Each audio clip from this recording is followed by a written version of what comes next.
네, 라이프라인 코리아의 김동훈입니다.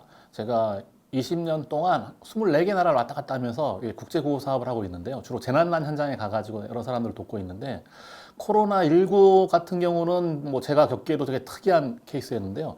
마침 서울시 자원봉사센터에서 저희한테 이제 코로나19 기간 중에 많은 분들이 이제 자원봉사를 하셨는데, 그 내용들이 어떠한 내용들이 있었고 이게 어떻게 바라보면 좋을지에 대해서 한번 이제 분석을 부탁했거든요. 그래서 그 내용들을 제가 막 찾아보다 보니까 이제 특이한 아주 중요한 것들을 좀 발견하게 돼가지고 오늘 그거와 관련된 말씀을 좀 드리려고 합니다. 코로나19 같은 경우는 이제 여러분들한테도 좀 힘든 지금 경험인데요. 저희 같이 재난을 전문으로 하는 사람들 입장에서도 좀 특이한 게, 이렇게 이전의 재난 같으면은 도움 주는 사람하고 도움 받는 사람하고 그 경계가 좀 명확한 편이거든요. 그럼 재난 안 입은 사람들이 재난 지역 가가지고 도와주면 되는데, 근데 이번에는 이 명확하지 않아서 대부분의 국민들이 이제 재난 피해자가 되다 보니까 과연 누가 누굴 도와야 될지 되게 어려운 상황, 그리고 또 여러 지자체에 걸쳐서 동시에 재난이 일어났기 때문에 더욱더 힘들어지는 이런 상황이, 이걸 광역재난이라고 합니다.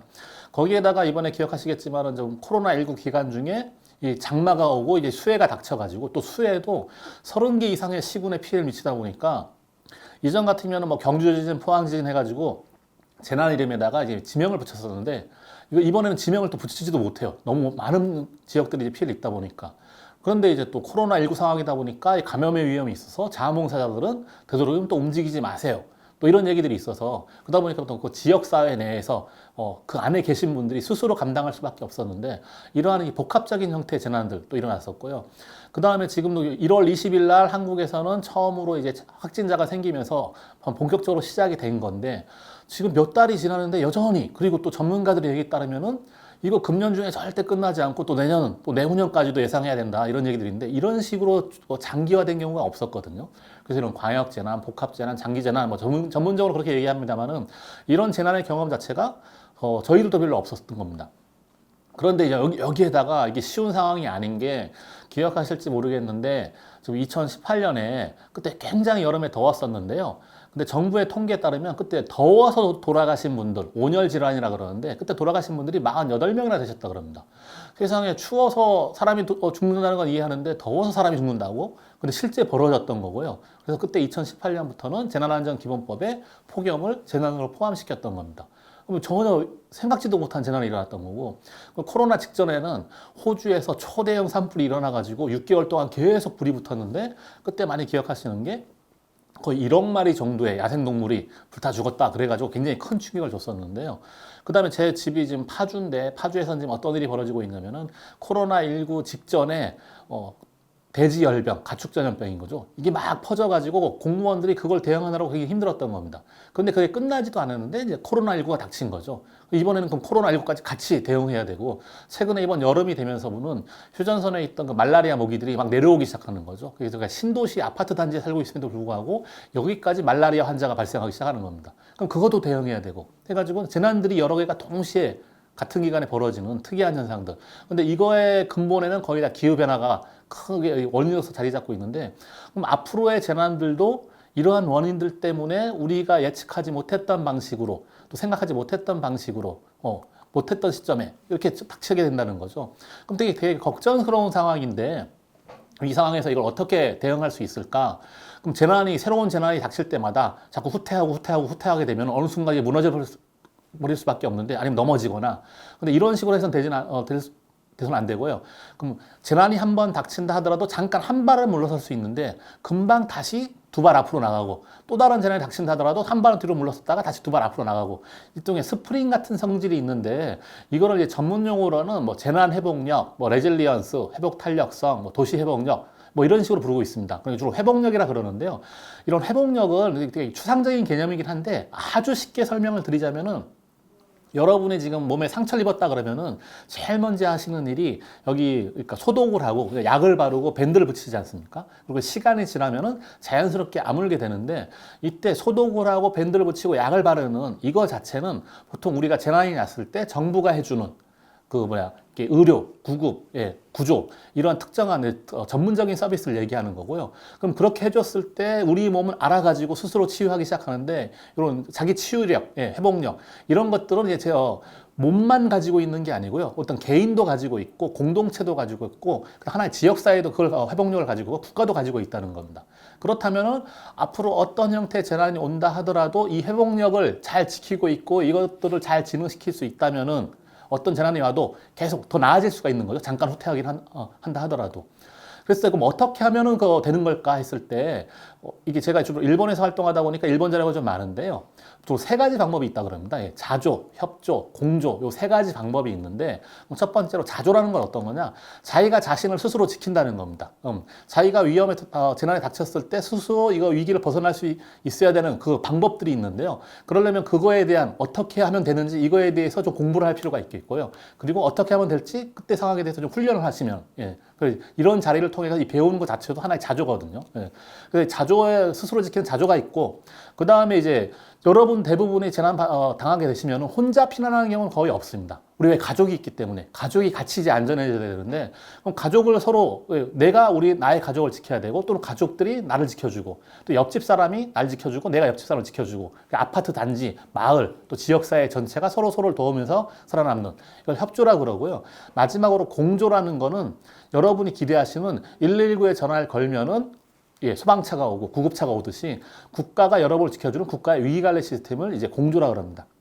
이 세 가지 분야가 실제로 존재하는데 이것 중에서도 어떤 것들을 어떻게 먼저 하면 좋을까? 실제 사례들을 찾아봤을 때 1995년에 일본에선 고베 대지진이라는 큰 사건이 있었는데요. 한국으로 치면은 세월호 참사하고 그 의미가 비슷합니다. 그러니까 이 사건을 기점으로 해가지고 이 사회의 안전에 대한 의식이 좀 변하기 시작한 거죠.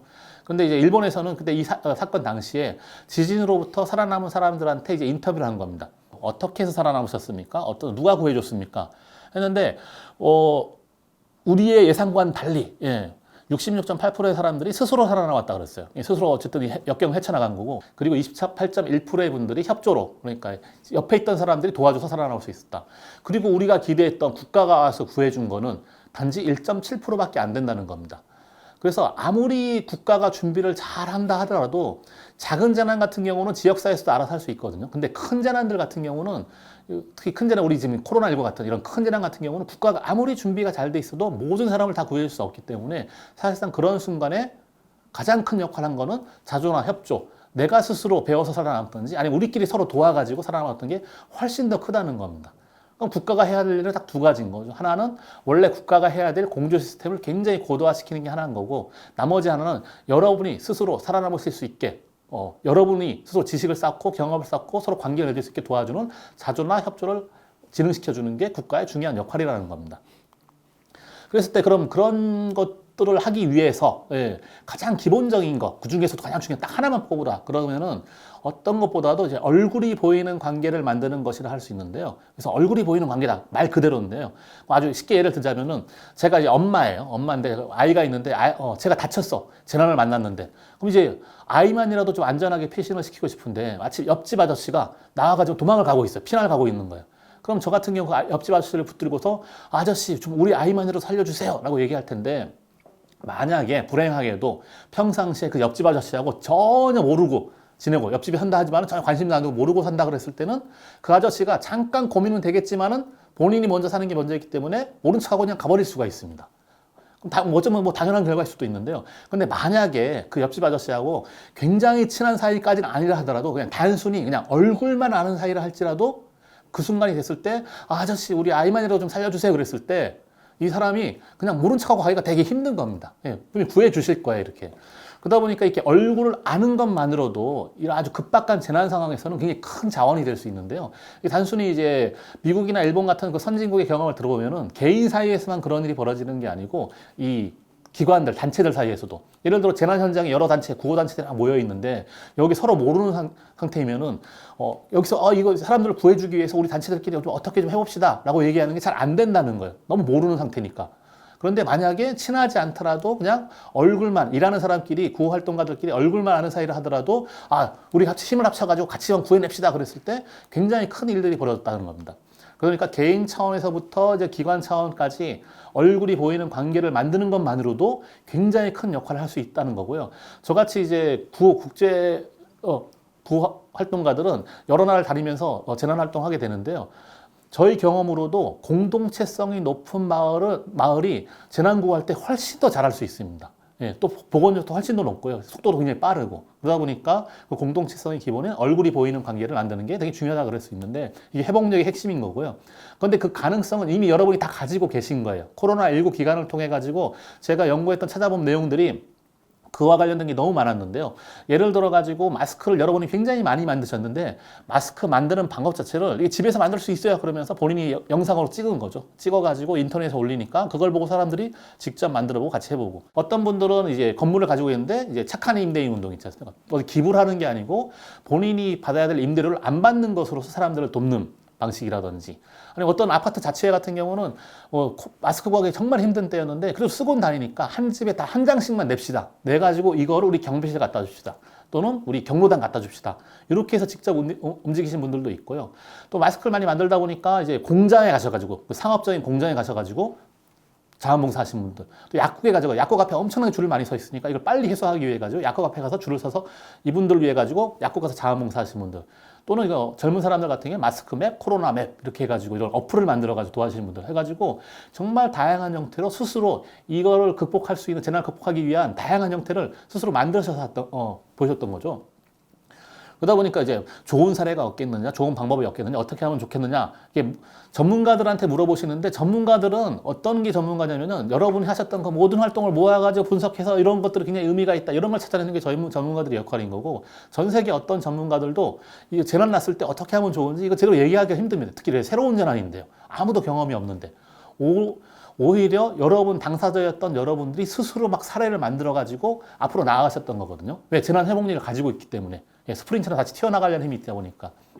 그래서 이 수업이 끝나고 나서는 여러분들이 이제 서울시 자원봉사센터와 같이 앞으로 새로운 재난이 닥친다 하더라도 우리가 가진 회복력들을 어떻게 진흥시키고 살려가지고 다시 대응할 수 있을 것인가, 그럼 어떠한 내용들을, 어떠한 프로그램들을, 어떠한 방식들을 한번 만들어 보면 좋을 것인지, 그런 것들을 사전에 연습하고 훈련하고 같이 만들어 보는 그런 경험을 함으로써 어떠한 재난이 오더라도 우리 스스로를 서로 지킬 수 있는 자조와 협조의 능력들을 살릴 수 있는 시간을 가지게 될 것으로 알고 있습니다. 그래서 제가 말씀드렸던 이 내용들이 여러분들한테 이제 도움이 되셨길 바라면서 이 워크숍을 통해 가지고 이제 많은 경험들 쌓으셨으면 좋겠습니다. 이상으로 마치겠습니다. 감사합니다.